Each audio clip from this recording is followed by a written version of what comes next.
Hey everyone, this is Liam Eagle. I'm the editor here at the Whir, and I'd like to welcome you all to today's Whir webinar. I'll be moderating today's session, which is called Developing Your Hosting Business Model, Planning for Growth and Success, which will include a presentation by Todd Mitchell, who is General Manager of Dedicated Hosting and Global Services at the Planet. I'm not going to take up too much of your time here. I'll let Todd introduce himself properly in a moment, but before we get started, I just wanted to let everyone know that as usual, we're going to have some time for a Q&A at the end, but you can feel free to use the question submitting controls in the webinar software to submit your questions throughout the session, and I'll keep an eye on the questions as Todd's presenting, and if anything really pertinent to what is being said at the time comes up, I will try to find a polite moment to interrupt, and that way we can try to keep things really engaged, and maybe you guys can help steer things where you'd like. And finally, afterward, we're going to have a record of all the questions that were submitted during the session. So if we get too many to answer during the period of time that we've set aside, you can, and you've submitted a question that doesn't get answered, you can definitely expect Todd to follow up after the fact. He'll also be putting up some contact info on the screen, so if for some reason you want to keep your conversation private, you can just sort of follow up after the fact. And with that, I'm going to turn things over to Todd, and Todd, you can maybe start introducing yourself. Absolutely. Thanks, Liam. So thank you, everyone, for attending today's webinar. Hopefully you can see the slideshow that I've just put up as I've taken over control of the slideshow here. I can confirm for you that it looks good. Great. Thanks, Liam. So just a quick agenda before we get started. So I'll go through a quick personal introduction and talk a little bit about my history and where I've come from, and a lot of the interesting experiences that I've had in the web hosting industry over the last 10 years. We'll talk a little bit about the topic today and the areas that I want to delve into, and then we'll talk about sort of a hosting blueprint, which is really around where the market's going, some of the disruption that's occurring, and then how we can start to improve some of the raw economics. So, and then we'll have a quick recap at the back end. And as Liam mentioned, if you guys have any questions, go ahead and just submit them through the GoToWebinar tool. And if it's pertinent to what we're talking about, he'll just interject and we can discuss those. In addition to that, I also have Louis Schrock with me. He is the manager of our channel programs, and he's also here as well to assist. And so you might hear his voice in the background as we step through this presentation. So who am I? My name's Todd Mitchell. As Liam mentioned, I'm the General Manager of Dedicated Hosting and Global Services at the Planet. Title's very big. What I'm responsible for at the Planet is the dedicated hosting line of business, which is our largest line of business today. These are all the 1 and 2 servers that our clients rent from us. In addition to that, I'm also responsible for all of our services. So we have an advanced services line, which are standard add-on services to our business, as well as our managed hosting business, which is, as you'd expect, where it's fully managed. We take absolute responsibility over your hosting environment, and you're left responsible for your application. So, but that's enough about the Planet. I really want to make this webinar today really about how web hosting providers can help improve the economics of their business. First, by understanding the market, and second, by understanding some of the basic economics of web hosting business. How I know much about the web hosting business comes from my past. So I've been in web hosting for just about 10 years now. I started in 2000 once I got out of university. And back in 2000, I started a company with 5 or 6 other business associates at the time called Natural Disguise. And it was a web-based company that did interactive media. And that company was very successful for a couple of years, and I eventually sold off my piece. But I was responsible for all of the web infrastructure at that company. So that's where I first started to get my experience around web hosting and technical operations. After that, I joined a company called Site5, based out of California. It's a standard web hosting company that offers shared web hosting, reseller web hosting, dedicated, and now items like VPS. I ran that company for 5 years until it was sold in 2007. And at that point, Site 5 was one of the largest clients of the planet. I had a unique relationship with Doug Irwin, who is our CEO today. He found out that I was leaving Site 5 to pursue something that was to be determined. I hadn't yet figured it out, and he asked me to come down to Texas and help the existing management team come and run the planet and grow their businesses. And we've had great success over the last 3 years that I've been down here. So that's enough about me. If you guys have any specific questions about either my personal background or questions outside of this webinar, feel free to contact me. So I've put up my personal email address as well as my personal cell phone number. This will also be repeated at the end of the presentation as well. So take note of it now or take note of it later. Feel free to email or call or text or whatever you're comfortable with any time of day. I'm pretty much open to talking to anybody about anything. So just take note of that, and I'd be happy to talk to you guys.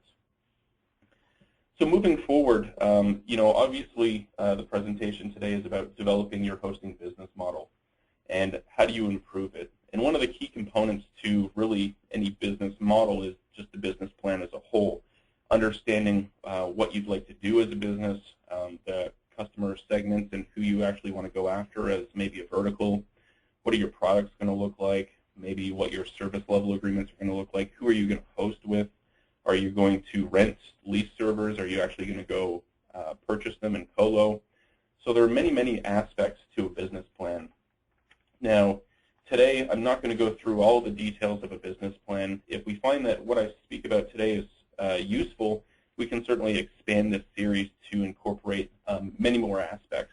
If we want to go into maybe customer acquisition or much more in-depth on the finance, or maybe we want to get into operations and automation and things like that, I'd be happy to put together a lot of my experiences around each one of those segments and discuss. So if you're interested in that and you find today useful, let me know. Let Lewis know. His contact information will be available at the end as well. Liam is also a great conduit for feedback, so please provide it as much feedback as you guys see fit. So as we start to look at a business plan and a business model, one of the things that we need to understand is really market opportunity and market growth. So one of the things that we do internally at the Planet and that I've done elsewhere is start to look at the different segments of the market. So take web hosting or hosting as a whole and then slice and dice it into the various segments. And Oppenheimer and company have some very interesting numbers around the size of the various segments within hosting and then growth projection of those various segments as well. So what you see on the slide in front of you is that, the hosting market in 2007 was roughly equivalent to $13 billion. And moving through 2013, you see that it accelerates to just shy of $34 billion. That's a huge market. And what that signals is two things. One is that there's plenty of opportunity there today to help feed all of the available businesses, both in the United States as well as around the world. And secondly, they're growing. And they're growing very quickly. And what you see is when you start to lump a bunch of those segments together, you're seeing compounded annual growth rates of close to 15%. That's a very quick and growing segment and marketplace. And what that really spells out is there's plenty of opportunity here for everybody. Now, one of the things that I thought was interesting in this chart that maybe you guys picked up on already is that there was a lot of discussion probably late last year and even early into this year around what cloud was going to do to the hosting business. Was it going to erode standard dedicated business? Was it going to also erode into shared? What's going to happen to co-location? And, I think what we start to see here and, what we're experiencing here as well is that cloud is becoming complementary to hosting services today. So we're not seeing massive erosion out of dedicated hosting business or even out of our customer shared hosting businesses. What we're seeing is it's opening a whole second market in addition to traditional web hosting. So not only are we seeing growth in our traditional businesses, both in terms of who the planet serves as well as the planet's end users, which are standard web hosting resellers, but we're also seeing that our clients, in order to diversify much of their revenue, are also getting into cloud services. Now, how you define cloud services is up to you. We look at it differently than maybe Liam looks at it differently from the way that Gartner looks at it from Oppenheimer. So as we go through this presentation, I'll attempt to define cloud a little bit, the way that maybe we're looking at it internally here at the Planet, and also very close to what my personal view is. You guys can make your own judgment on whether or not you think that's what you think cloud is.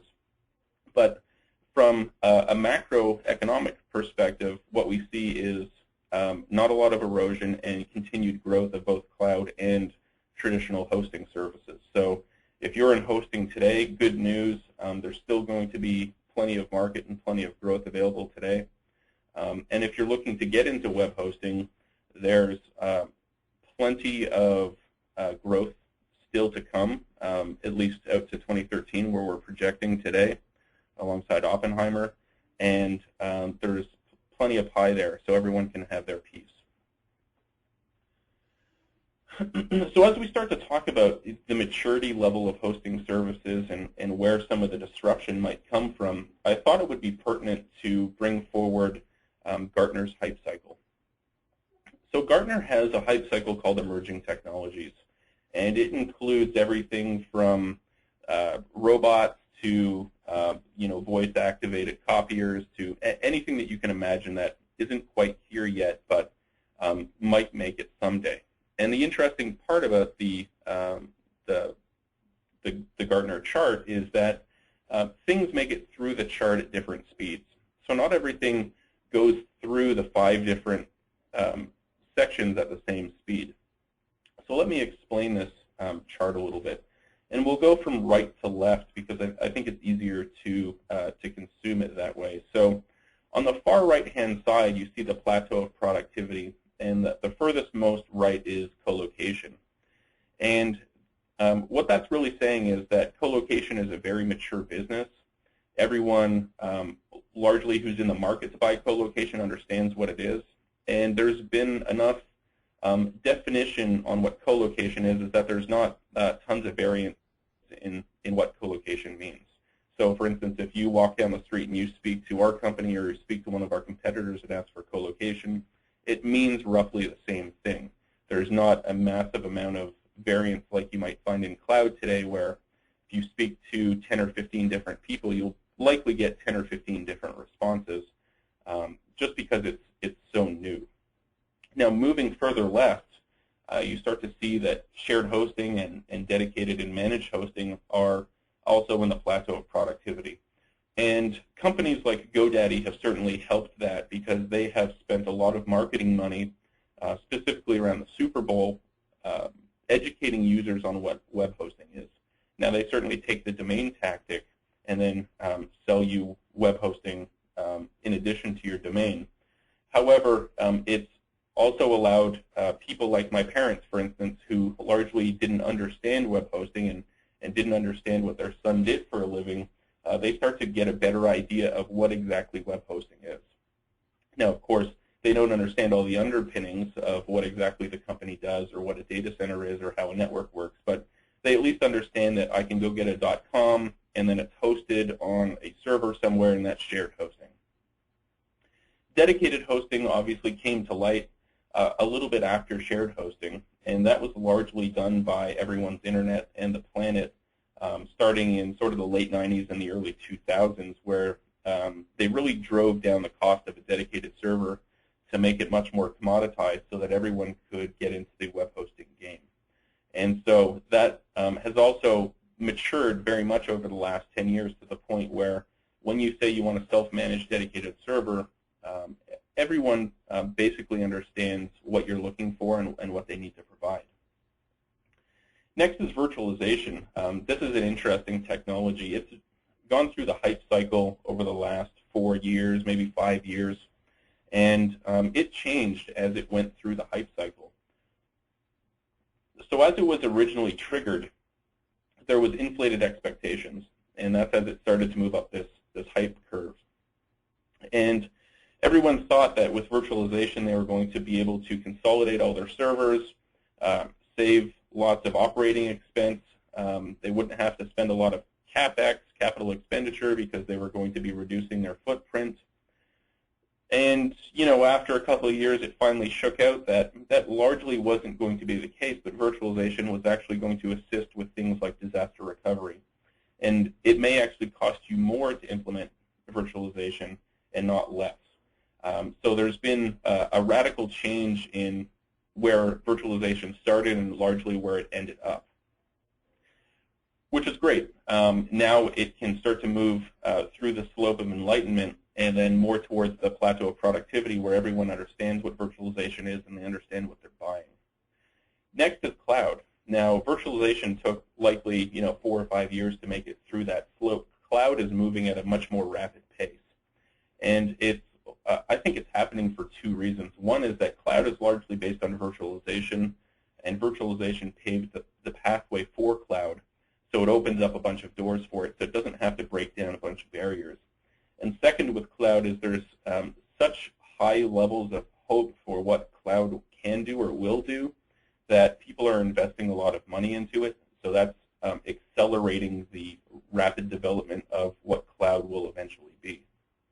So even though we're right near inflated expectation, I expect that likely over the next 12 to 18 months, it will rapidly drop through the rest of the cycle and start to move toward the slope of enlightenment, where when you say cloud, it means X, Y, and Z, and you'll get the same response 80 or 90% of the time from everyone that you speak to, rather than today where, like I said earlier, you'll end up with who knows how many responses.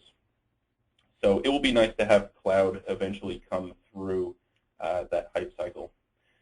So I think that we should probably talk about cloud a little bit today before we move on to the rest of the presentation, because it might have an impact, it might not. So why don't we get a couple of definitions out of the way and why I think it won't have much of an impact in terms of erosion as we might think, and then we can move on.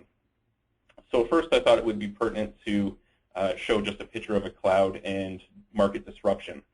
So this is a cloud, a picture of the ash cloud that has recently been over the UK and Ireland. And I thought it was interesting sort of juxtaposition, because that was certainly very disruptive to sort of standard civilian life. But I also think that cloud can be disruptive within the technology field as well. So let's talk about what cloud actually means.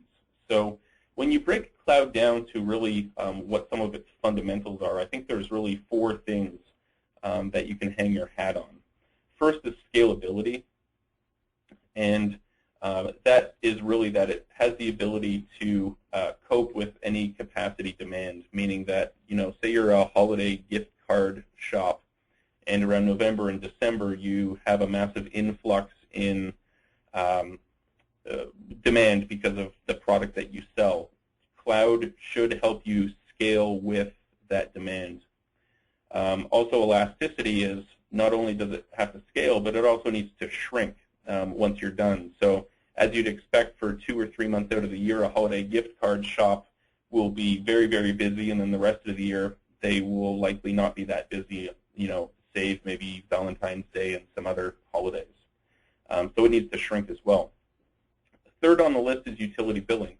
So simply paying for what you use. Now, the discussion that we have internally is at what increment, right? So we've often made the argument internally that the planet is a cloud provider today and provides utility billing. We simply do it on a 30-day cycle. So it's month-to-month billing. Now, what we expect to see is downward pressure on cloud, and we've already seen much of the results today where utility billing largely means by the hour or by the day. So I expect that to largely remain static. I don't think we'll move over to a per minute or a per second basis just because it's not required. There's no demand for that. And then lastly, there's going to be a change in the way that services are consumed. So today when you buy a dedicated server, you're largely concentrating on infrastructure and the type of processor, how much RAM you're getting, how much disk space, what does the network look like. And we expect that as cloud becomes more prevalent, the way that you purchase cloud services will get away from infrastructure and more towards service delivery and focusing on service level agreements. So you'll be buying a level of service, so it will be 100% uptime, and you'll be able to scale up to X, Y, and Z. And if that's not met, then we'll pay you back whatever the service credit guarantee is. So that's what we think cloud means today. Now, that's likely to change as cloud continues to go through the hype cycle. But I think that setting a stake in the ground on those four things is pertinent. Hey, Todd, can I interrupt you here? Yeah, absolutely. Okay, I have two questions, basically. Excuse me. The first one being, I mean, how important is it that there be a definition of cloud, that we can say that's cloud, that's not cloud? Like what purpose does that fill? So I think it probably helps on a number of areas. I think that the first sort of definition that you want to carve out is a little bit higher level than that, which is public versus private cloud, and that starts to help differentiate between sort of a multi-tenant type of infrastructure, which could be you and I sharing the same platform, versus sort of a private cloud, which might be internal to a corporation where they keep a lot of sensitive documents where they don't have to worry about scale. And then once you get past that, then you can start to talk about some of the aspects that I've put forward, which is sort of setting a level of expectation with the clients. And I think around dedicated hosting and managed hosting, the industry has done a very good job sort of setting expectation on what self-managed means, and a little bit less of a good job around what managed hosting means, because it can be a little bit erroneous today. But around cloud, I think that if we can do a good job just sort of setting customer expectation, it will lead to less customer education over time, and it will lead to easier transactions for businesses. Okay, I mean, I guess I was kind of asking you why should things have names, which is kind of a stupid question. The other question, I guess, is that I had, excuse me, and at this point I've got a couple of questions I'd like to address from the audience too, but people are very interested in cloud, by the way.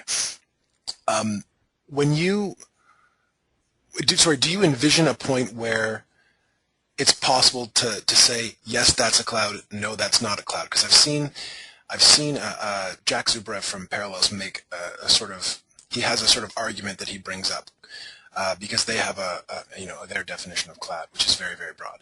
And I guess they say, if it's utility building, for instance, I mean, is paying by the hour cloud, but paying by the day is not cloud, is paying by the week cloud, you know what I mean? The where do you draw those lines? Do you see a point where those lines are clearly drawn?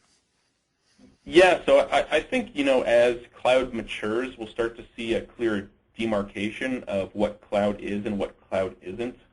Out of, sort of getting back to this, the 4 points that I mentioned, I think the one that will actually sort of help you delineate what cloud is and what cloud isn't really comes to how you start to purchase services. And I think that's the clear demarc. And what I mean by that is, today, if you're running, whatever company you're running today and you need more infrastructure, you go and order more RAM, more hard drive, more processor.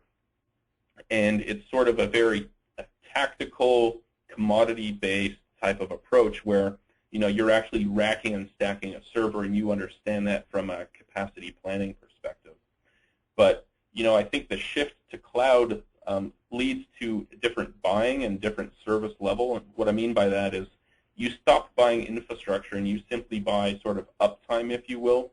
So rather than buying a processor and RAM and hard disk and what have you, you go to whoever the provider is, you buy uptime, and then you get a service level agreement around that.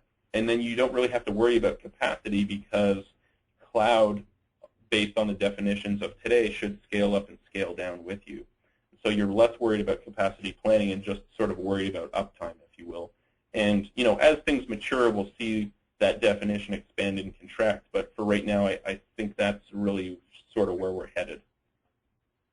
Okay, I hate to stop you here for too long, so I'll try to get through this stuff real quick. But no, keep going. It's a great question. There was a question from the users, and it's kind of a funny question. That isn't the cloud just an overhyped VPS? But let me maybe rephrase it a little bit. So just to say, can you draw a distinction between a VPS and a cloud product? Distinction between VPS and a cloud product. So that's an interesting distinction, and I think the best way to answer that actually is around resources.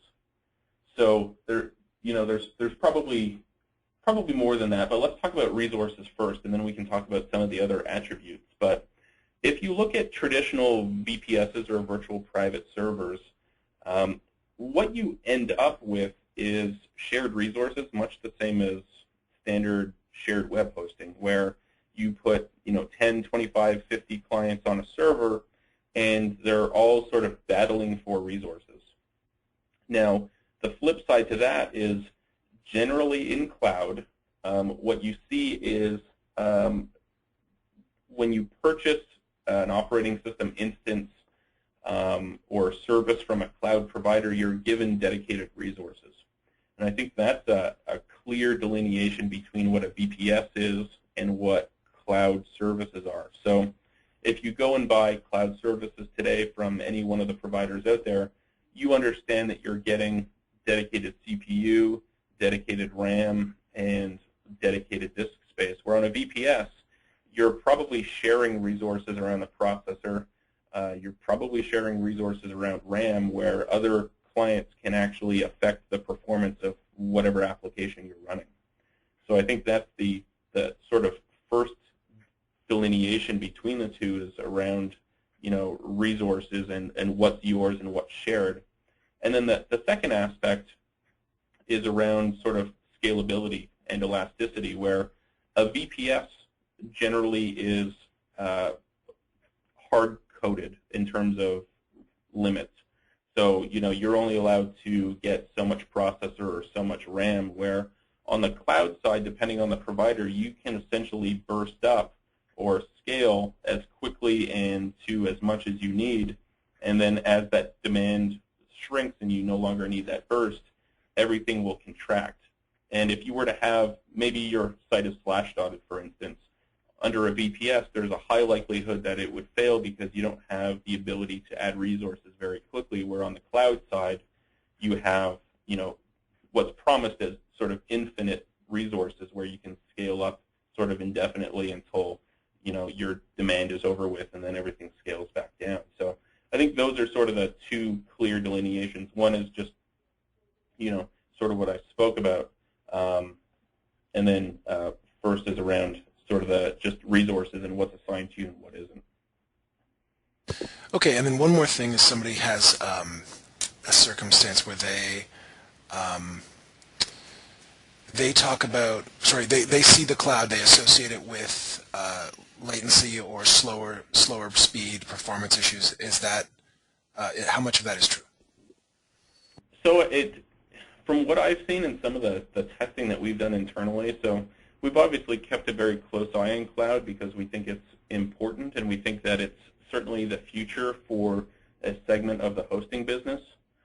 Around performance and latency, I guess those are two questions. One is just performance as a whole from sort of a raw processor performance type aspect, and second is latency, which could simply be network related. But what we've seen in the industry as we've run benchmarks across much of the competition is that, the concern that the attendee is bringing forward is actually pretty true in the fact that two things. One is that the processors that are given, or the virtual CPUs that are provided, are generally pretty slow. And what I mean by that is if you look at Amazon, for instance, their processors from 2007. So when you start to talk about new Westmere and the Halem EX technologies that were just released by Intel, you're not going to get those advantages on the Amazon platform, for instance. So so that the statement of it being slow is true, where you're going to have to buy more resources in order to compensate for the age of their processors. Now, secondarily to that, which may actually be more important to some users depending on the use case, is consistency. And what we've found is when you start to look at various providers, they're not always consistent in terms of CPU performance. So, if you execute a task at 6 a.m. versus 12 noon versus 6 p.m., your application or task may complete quicker or slower depending on the time of day, depending on the usage of that infrastructure. So that's also something to consider, that if your application requires, sort of a consistent availability of CPU and performance, you need to weigh that benefit against the other pros and cons of whatever cloud provider you're looking at. And then in terms of the second question, which was latency and network, that's a pretty tough question to answer because it largely depends on where you're coming from in terms of a user and where the cloud infrastructure is actually hosted and what their network topology looks like. So I would say that there's a lot of variables in there, unfortunately, and if you find that you're seeing a lot of latency in one cloud provider over another, I'd suggest just changing to something that seems to work better for either you, if it's a personal use, or to a cloud provider that is closer to maybe some of your users. And I think that's sort of the best advice based on the sort of generic question. I think that probably answers the question really well. I mean, you sort of pinpointed where the latency or slowness might come from, and I think that's just what the person was asking about. I will leave you to it now. Great. Well, if anything else comes up, feel free to jump in because I think those were really great questions and they sort of helped the discussion. So as we move along, we've already spoken about the four key aspects here, and we dived in a little bit deeper with some of those questions. But the next slide is something that we put together when we were looking at Amazon versus sort of Planet dedicated servers.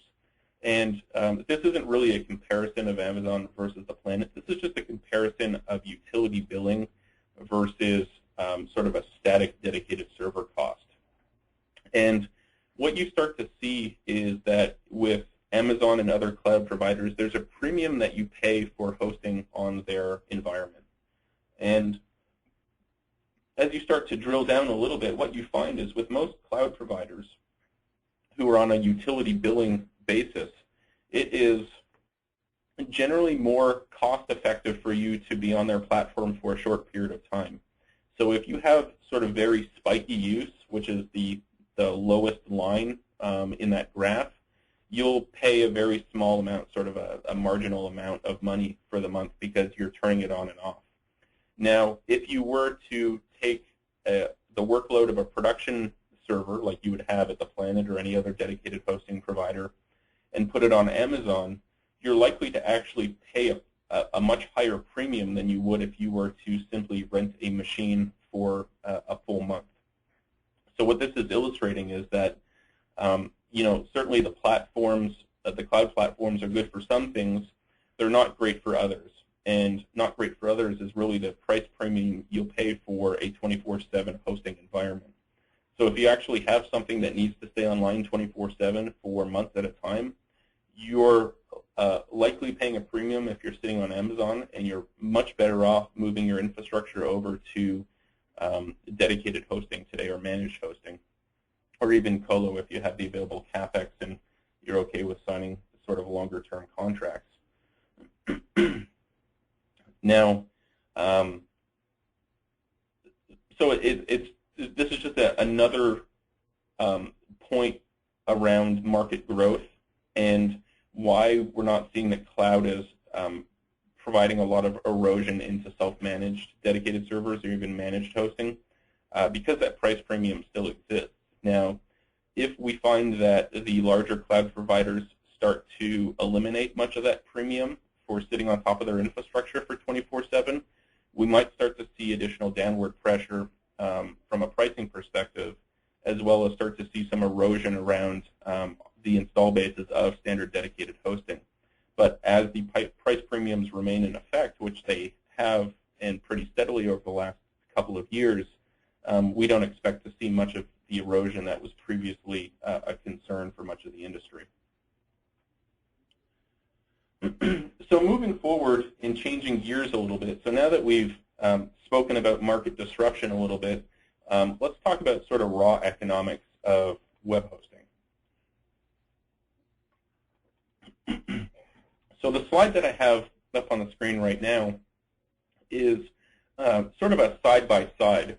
Now, these numbers aren't accurate. They're not valid. I'm not using anything scientific here, but it's solely for illustrative purposes. And what I've done here is sort of stacked up cost structures side by side on what you'd expect if maybe you were operating a dedicated server. And what you see is the largest expense is the equipment financing. So let's assume that you're renting a dedicated server. On the left-hand side, so to your company, you might be paying $300 a month, and hopefully your competitors are paying closer to $450 so that you have a cost advantage there. And then you have all your sort of other miscellaneous expenses on top of that to create sort of your cost of sale, right? So this is what's required in order for you to actually produce web hosting services to your clients. So what I'm going to talk about today and start to dive into a little bit of detail on is the largest cost structure there. So the 300 for you and the 300 for you and the 450 for your competitors. What can we do to help drive down that largest expense of yours to make your businesses much more economical, and how can we put sort of more money in your pocket and make your businesses much more profitable? So I'll take you through two real-world examples of how you as a business owner can start to affect the top and bottom line of your businesses by doing a couple of very simple things from an economics perspective to make your companies more profitable. So let's step through a couple of those examples. So first is on improving economics of your hosting environment and your company as a whole is understanding bottlenecks. So as I start to talk about these two examples, I'm assuming a couple of things. One is that we're talking about standard shared web hosting. So this is what all of us generally sell today.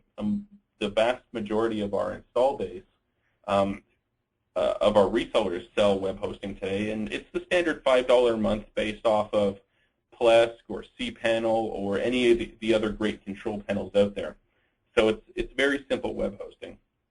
Next is bulk reseller web hosting, and what I mean by this is you take a standard self-managed dedicated server, put a control panel on top of it, and then carve it up into larger slices, not quite as small as shared web hosting, but in 50 or 100 gigabyte disk space chunks, sell that to your end user, and then they go ahead and carve that up and resell it as shared hosting. So you're creating another layer of selling on top of your platform. So now that we understand those two examples, we'll talk about some of the bottlenecks. And this is really from personal experience. So processors over the last 10 years that I've been in this business have continued to become much more powerful. And this is driven by Moore's Law, right? We're getting more and more transistors onto smaller and smaller platforms, and it's driving up performance. We're getting more and more cores onto the same die. And so processor performance continues to grow, but it's largely not where shared resellers are starting to hit bottlenecks. The next place where I saw bottlenecks when I was working at Site 5 and what I often see today is that even though RAM is relatively inexpensive, there's still RAM issues in many of our reseller servers.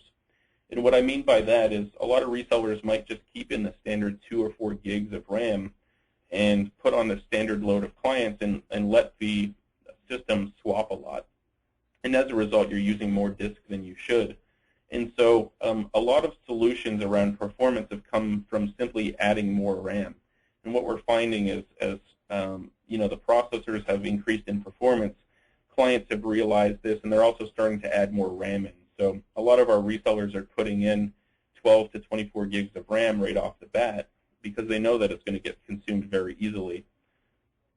So that was the second thing. Now the worst offender that we see on a regular basis, and I've been seeing this for many, many years, is disk I/O. And this is the ability for you to read and write from a hard drive. And the reason why this is such an issue with shared hosting, both from standard web hosting perspective and bulk reseller, is that when you have these very large multi-tenant environments where maybe you have 500, 600, maybe 1,000 or 2,000 domains hosted on a single server, all those domains are writing databases, they're writing and reading email, and all of that is accesses to the disk. And so if you only have one disk in that system, those heads are having to move all over the place to try and retrieve or write that data. And what we found is that once we've corrected a processor issue and we've put enough RAM in the system, next what we do is encourage our clients to look at RAID 10 and start with at least 4 disks in a RAID 10 to increase the amount of I/O that's available to the system. And what we found with many of our clients, including some of our largest successful resellers, is that moving over to RAID 10 provides usually a 30 to 40% performance increase right at the disk. So not only do your clients see an immediate performance increase, but you can also put more clients onto those systems and make them more profitable. So something to consider, and we'll start to dig into the economics of what RAID 10 means and talk about customer density.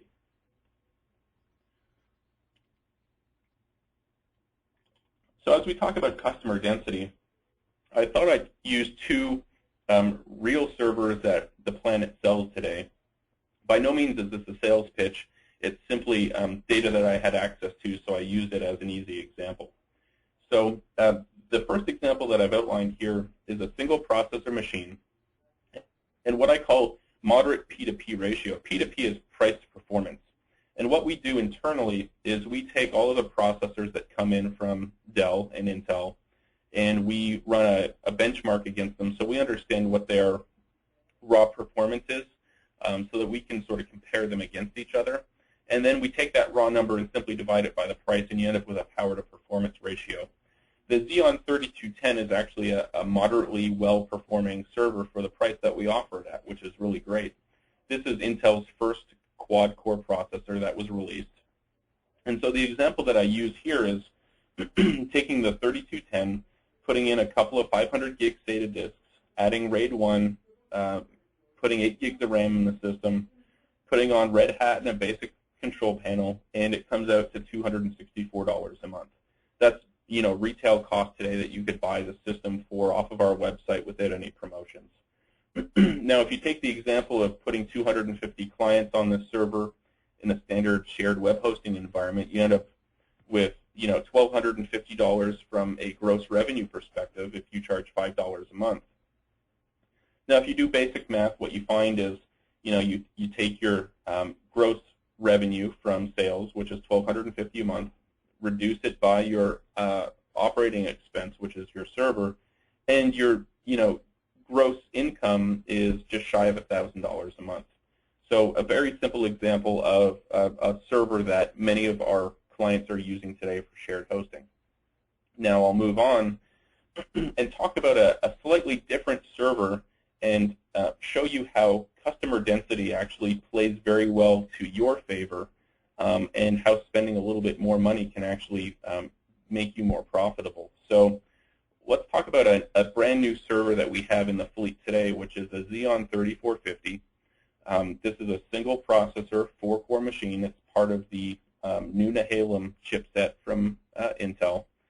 In this system, I've decided to put in 4 500 gig SATA disks in a RAID 10, so we can get that additional disk performance. Put in 16 gigs of RAM, again, a standard operating system and control panel, and you'll see that it's a little bit more expensive. Now, we have some of our larger resellers using this platform today, and on a conservative basis, they're getting 750 clients on this server for, let's call it $5 a month as a generic example. So you can see that your gross revenue has actually increased very dramatically from $1,250 to $3,750 a month. Now, if you do the basic math again of taking gross revenue minus your operating expense, you end up with, just shy of $3,300 in your pocket at the end of the month before any additional expenses. So really what I want to do is start to contrast this a little bit. So what you end up with is these two servers side by side. On the left-hand side, the Xeon 3210 that I described is sort of an entry-level server that can hold a moderate amount of clients, and you end up with an okay take-home amount. On the right-hand side, you have the 3450 I just described, which holds many more clients. The only difference is that you're going to see an increase in monthly expense. Now, it seems pretty drastic from this standpoint, where going from $264 a month to $489 is a pretty big jump. But let me explain where you start to see some of the benefits right off the bat once the server is fully loaded with all those clients. So here are some really great benefits between the two servers. One is, if you decide to go with the 3450, you'll actually see a 300% increase in gross revenue per server. So that's a dramatic increase.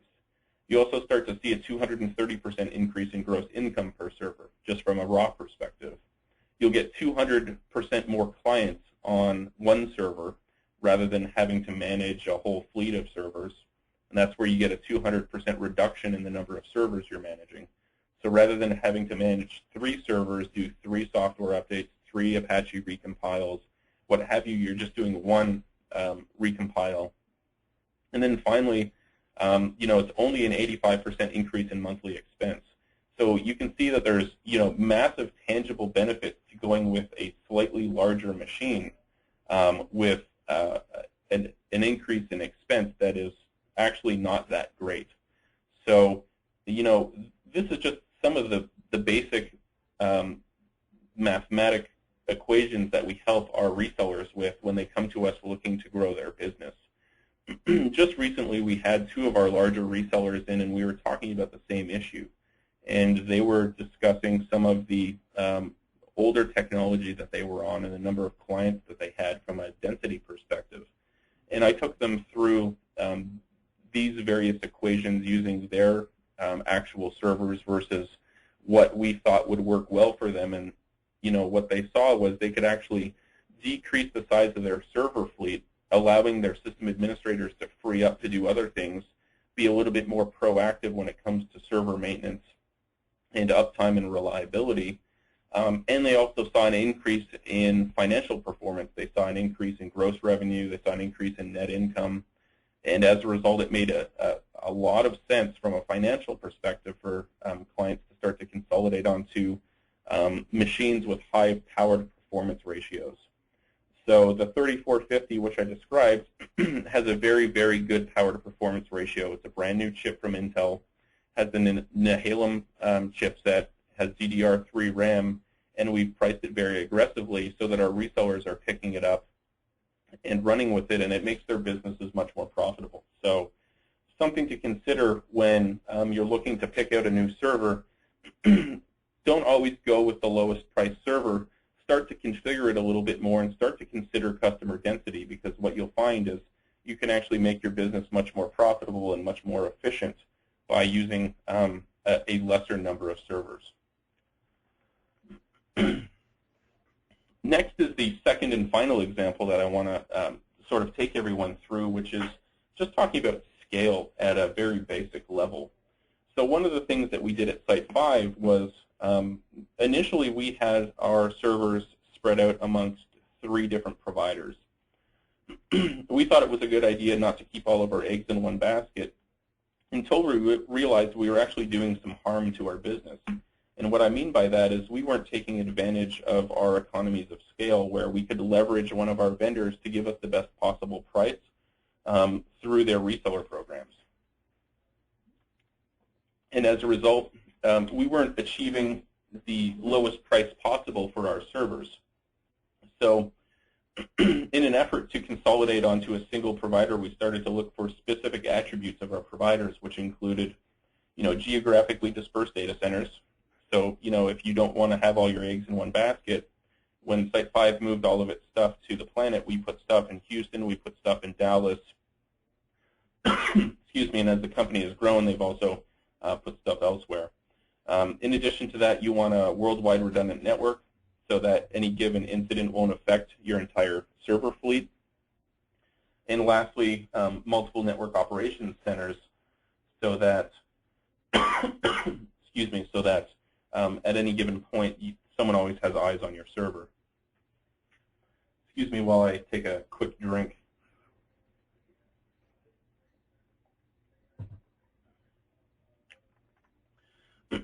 So this slide looks a little bit familiar because I've repurposed it.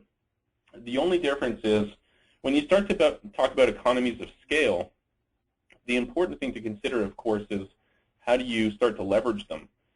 And one of the interesting aspects of consolidating down to a single provider is taking advantage of reseller discounts.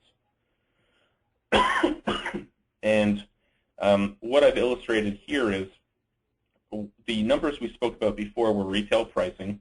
So you can see $264 on the left and $489 on the right. Now, as your environment grows with a company like the Planet, for instance, we reward you with additional discounts. And once you get up to our Tier 2 level of discounting, you actually get to a very lucrative 20% discount off the price of your server. So what you have there is you're actually dropping your monthly cost from $264 down to $211.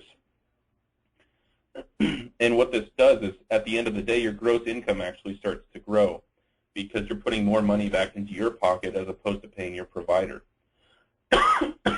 So this is why scaling with a single provider starts to make sense, because as your billings grow with them, so can your discounts. And you can start to reward your own company by achieving heftier discounts. So as we start to talk about scale a little bit more, I decided to just put the very basic math into one of the slides here. So let's assume that you're currently buying 25 3450s, which is the super efficient high-dense server we spoke about. And let's assume that you take the 20% discount, because if you're buying 25 servers from us, there's a high likelihood you'll fall into that tier.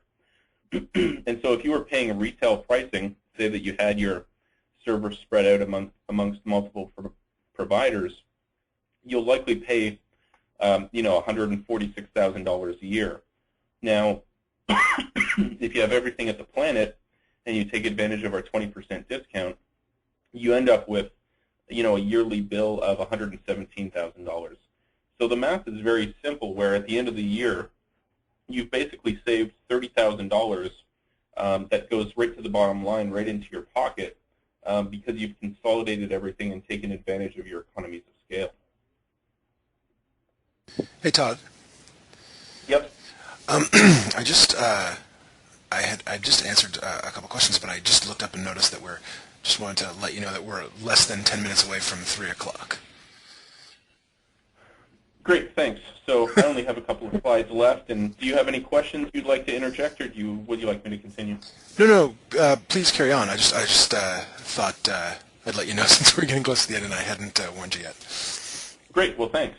So as you can see with this slide, it is very important to a business to actually try and squeeze every single penny of expense out of your cost structure. The bar chart that I showed you a few slides ago that compared you against your competitors, you always want to be in the most positive cost of goods position as possible, so that you're always eking out the most amount of profit, and then you can go ahead and reinvest that into your business. There's no sense in paying more if you don't have to, and that's where the reseller discounting starts to come into play, and consolidating everything to a single provider.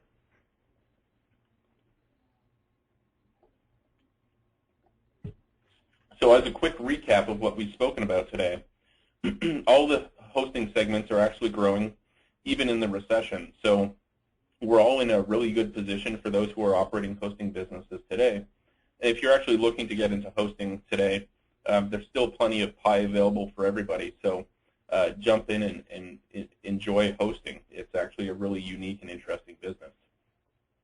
We understand that cloud can be a little bit disruptive to shared and reseller hosting, but based on basic cost and economics, it doesn't make sense for a 24/7 environment to go into a price premium environment like cloud. We used Amazon as an example. So we see cloud as being a little disruptive there, but not a whole lot unless the model at which they charge you actually changes. I showed you how you can improve your economics by increasing customer density on a per server basis. It's very simple, and what you just need to do is, break out Excel or even a pad of paper and do some basic math, and what you can find is you can actually make your business much more profitable by spending a little bit more up front and benefiting later. And lastly, you can gain additional economic value by simply consolidating everything with a single provider, so that you can get the largest discount possible by having all of your business in one place. So, consider a larger provider who has geographic dispersed data centers, so that you don't really have all of your eggs in one basket. They're split between geographic locations or network segmentation or what have you. But there's huge gains that you can get by having all of your infrastructure at a single provider.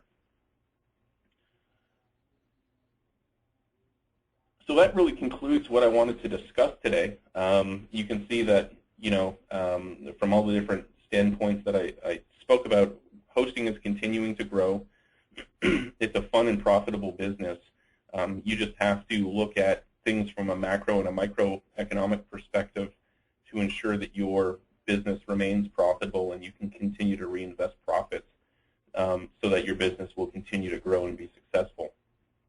I've included my contact information here again. If anyone would like to reach out to me personally, feel free to email or call, and I'll be more than happy to spend some time with you guys on the phone or through email if you have any additional questions.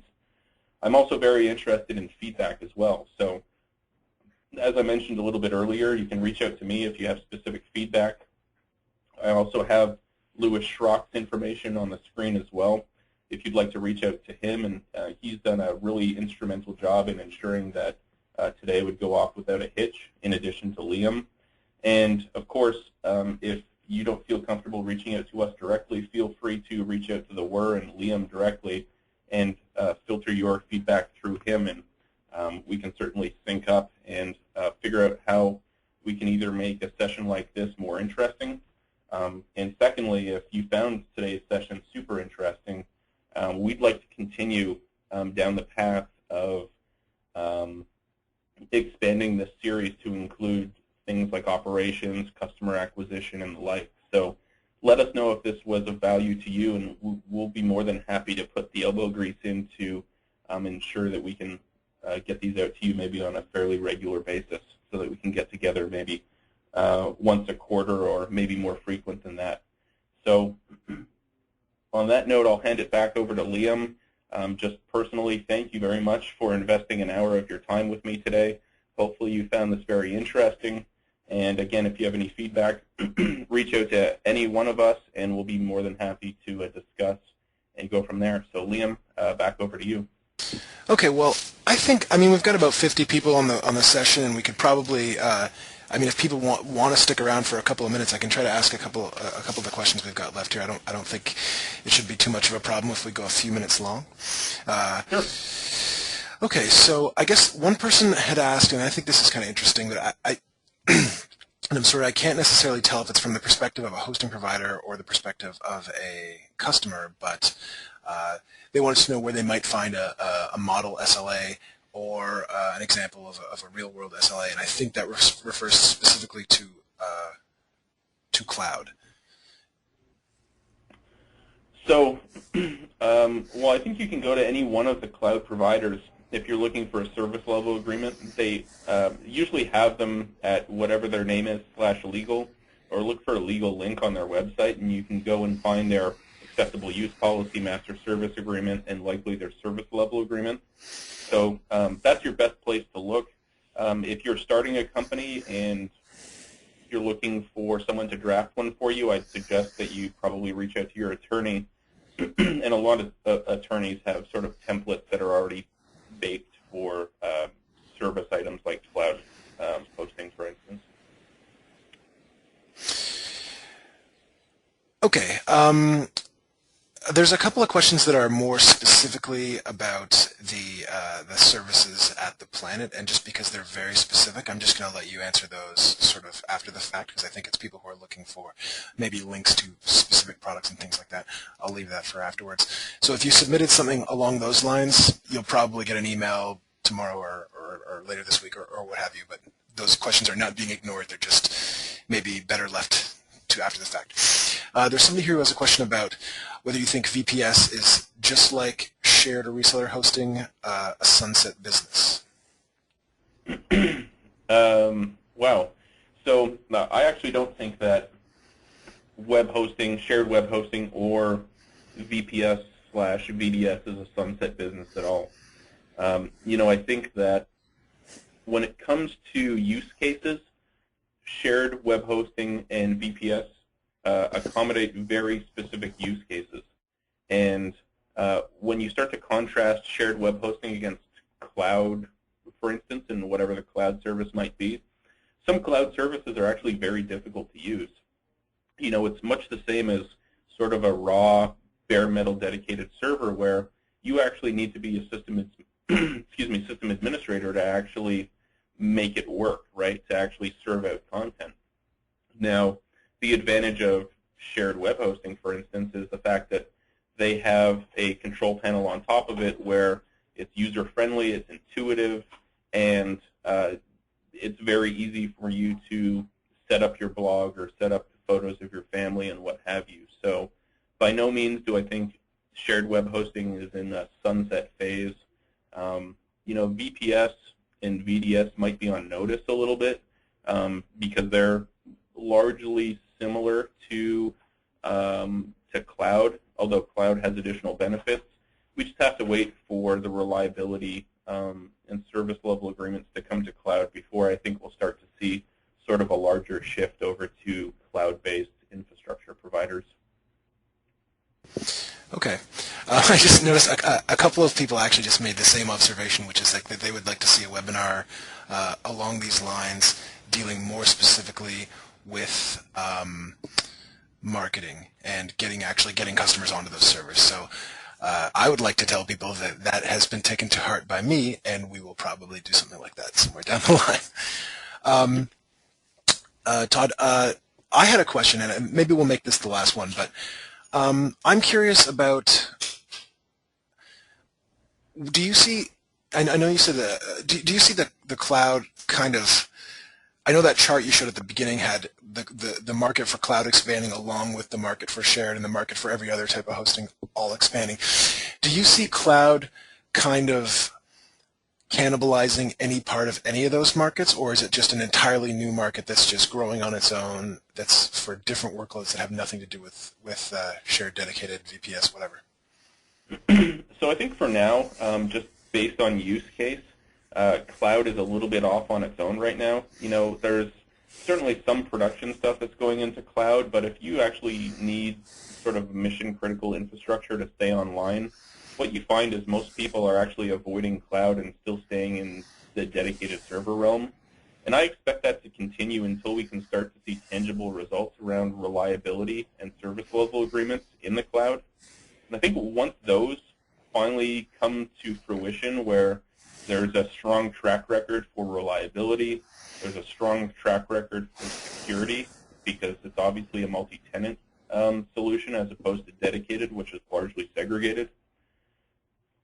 Once you get those things out of the way, and then you also get service level agreements in place where your business can actually trust the cloud, I think at that point we'll start to see more and more people move off of dedicated servers and into the cloud. From a maintenance, capacity planning, infrastructure type of approach, it sort of makes sense. It's much easier to manage something in the cloud because you're actually abstracting the hardware from the service. And most shared hosting providers really don't want to be in the hardware business. They'd much rather just provide service and customer experience to their clients and worry less about whether or not a hard drive failed and hope that it just gets fixed in the back end. And so I think cloud will start to have more of an impact in the next 3, 4, 5 years on the dedicated hosting business. But first it needs to get a little bit more mature and also needs to get a lot of the foundational and fundamentals in place around SLAs and reliability and security. Okay, well, I think we're about 5 minutes past our hour now. I think this would probably be a great place to stop. I'd like to thank everyone for attending and for submitting some great questions. Of course, I would like to thank Todd for giving a really great presentation with some really great detailed information on some stuff that I know is really significant to a lot of people. And before I go, I want to let everyone know that an archived copy of this webinar will be going up on the WER site sometime next week.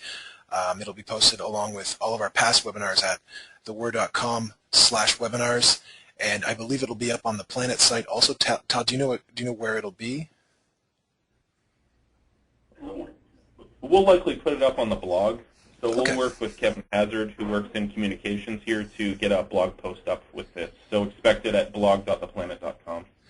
Okay, great. So thanks to everyone. And once again, if you have any more questions, please follow up with Todd. The information's on the screen. And thanks, everyone, and goodbye.